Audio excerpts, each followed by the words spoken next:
Eureka, avec Viteos, toutes vos énergies.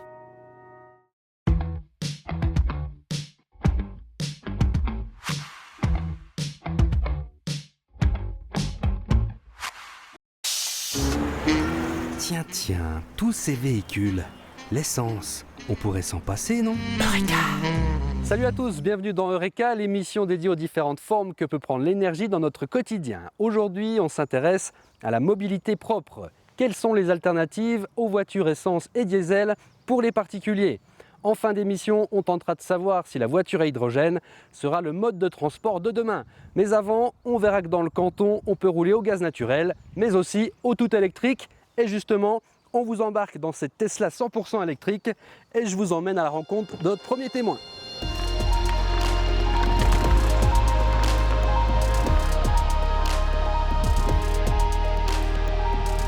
Tesla est un constructeur américain de voitures électriques sportives et haut de gamme. La marque vient d'ailleurs de présenter au début du mois un tout nouveau modèle Tesla 3 à partir de 40 000 francs. Et le carnet de commandes est déjà plein. Tania Cozandier est notre premier témoin. Elle travaille sur la mobilité électrique pour Viteos qui a développé le concept V-Motion. Viteos a installé en 2013 3 bornes à Neuchâtel, à Chaux-de-Fonds et au Locle, ainsi que 2 bornes sur le site de l'entreprise. Aujourd'hui, près de 60 bornes sont disponibles dans tout le canton. Preuve que la voiture électrique séduit de plus en plus. Est-ce qu'on a une idée assez précise du nombre de véhicules électriques qui circulent ici dans le canton? Actuellement, nous sommes à peu près donc, à 120 véhicules purement électriques, donc des 4 roues, sans compter les scooters ou d'autres véhicules ou des véhicules vélos ou bien des véhicules hybrides donc, qui ont essence, électricité. Donc ceux-ci ne sont pas calculés. La voiture électrique, quels sont ses avantages? C'est une conduite qui est plus douce, il n'y a pas de vibration, pas de bruit. On a l'impression que c'est beaucoup plus reposant qu'un autre véhicule. En fait, on risque pas de s'endormir, rassurez-moi. Non, du tout. Vous pouvez quand même actionner encore, la radio, donc il n'y a aucun souci. Ça va alors, ok. Combien de temps pour charger son véhicule? Il peut y avoir des recharges en une demi-heure jusqu'à 4 heures, voire 8 heures. Tout dépend en fait de la technologie du véhicule. Et des véhicules électriques avec leur propre technologie, il y en avait quelques-uns le week-end dernier, place du port de Neuchâtel, à l'occasion du printemps de la mobilité. Un événement qui rassemblait tous les acteurs locaux de la mobilité durable. Par rapport à l'essence, quel est le coût de l'électrique?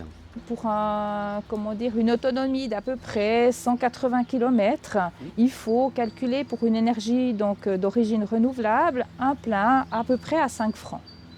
Contrairement aux véhicules à essence, qui feraient également 180 km à 8 litres au 100, il faudrait calculer à peu près 17 francs.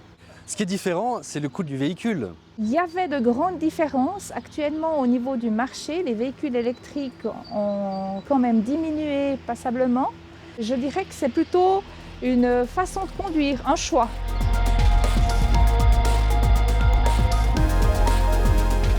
Le tout électrique est donc une solution alternative à l'essence et au diesel. Il existe d'autres possibilités comme rouler au gaz naturel. Notre deuxième témoin, Véronica Pantillon, est une adepte de cette technologie depuis plus de 10 ans. Elle va nous faire part de son expérience.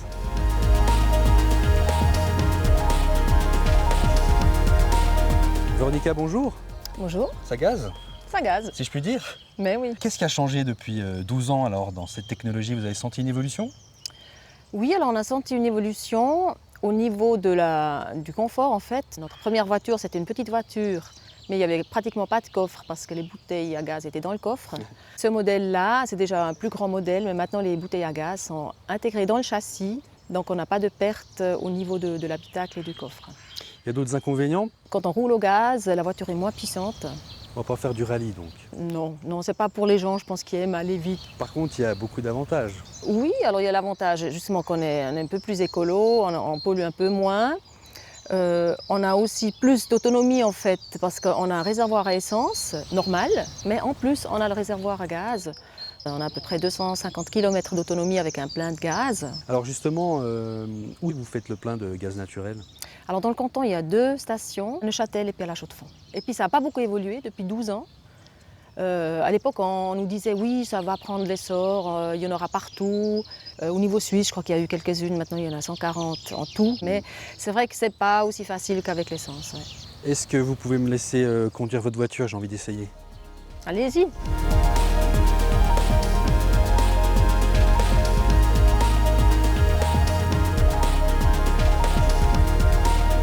Le gaz naturel, c'est pas ce qu'il y a de moins polluant quand même.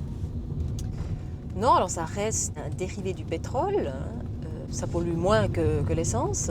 Mais il faut aussi savoir que dans le canton, en tout cas, il y a 20% du gaz qu'on met donc pour rouler avec cette voiture provient du biogaz, un carburant renouvelable. C'est produit à base de déchets composables, de lisier. Donc on pourrait en fait rouler 100% avec du gaz renouvelable. Et au niveau du prix, quelle différence il y a entre une voiture qui fonctionne au gaz et une voiture classique? La voiture à gaz est plus chère, 3 000 francs de plus.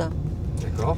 Mais il faut aussi dire qu'on touche une subvention de 1 000 francs lorsque nous avons acheté la voiture. Et en contrepartie, on met les autocollants avec la feuille gaz naturel sur la voiture. Et à la pompe, quelle différence de prix? On est en dessous de 30 centimes du prix donc, de l'essence. Et ça, c'était une volonté politique que le gaz soit moins cher que l'essence pour encourager les gens à choisir des voitures à gaz. Vous m'autorisez à appuyer sur le champignon? Allez-y, Et s'il y a un radar, comme ça, c'est vous qui recevrez la facture. et je vous l'enverrai. D'accord, ça marche.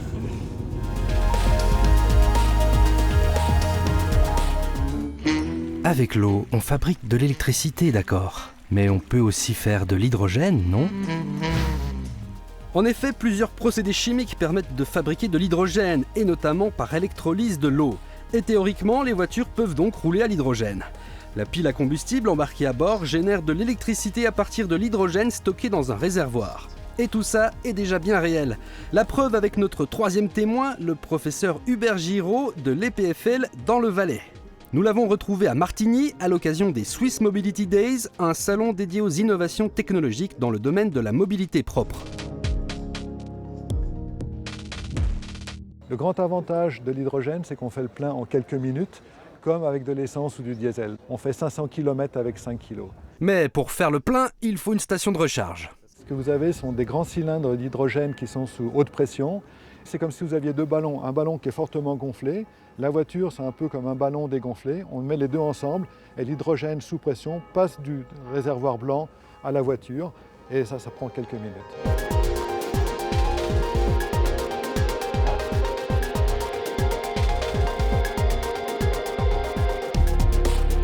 Plus d'autonomie et une durée de recharge bien plus rapide que les voitures purement électriques sont donc les principaux avantages de la voiture à hydrogène.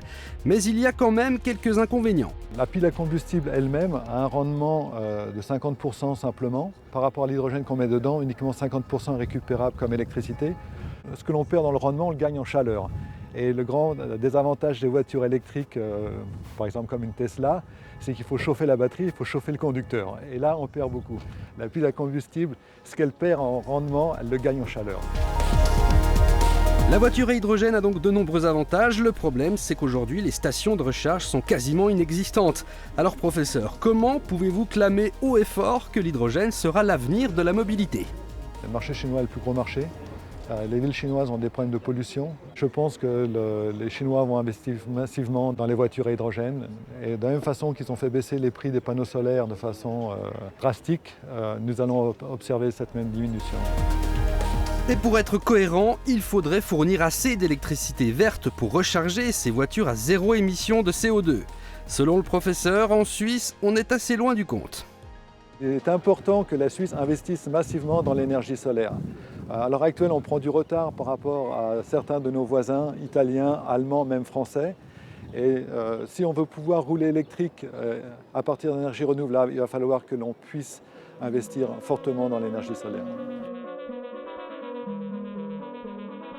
Selon une étude de l'Agence énergétique internationale, l'installation de modules solaires sur tous les toits et façades les plus ensoleillés en Suisse permettrait de fournir 35% de ses besoins en électricité. Voilà Eureka, c'est terminé pour aujourd'hui, mais pas d'inquiétude, on se retrouve dès le mois prochain et on parlera bien sûr d'énergie. D'ici là, restez branchés sur Canal Alpha. Salut! C'est pratique ces voitures qui se garent toutes seules.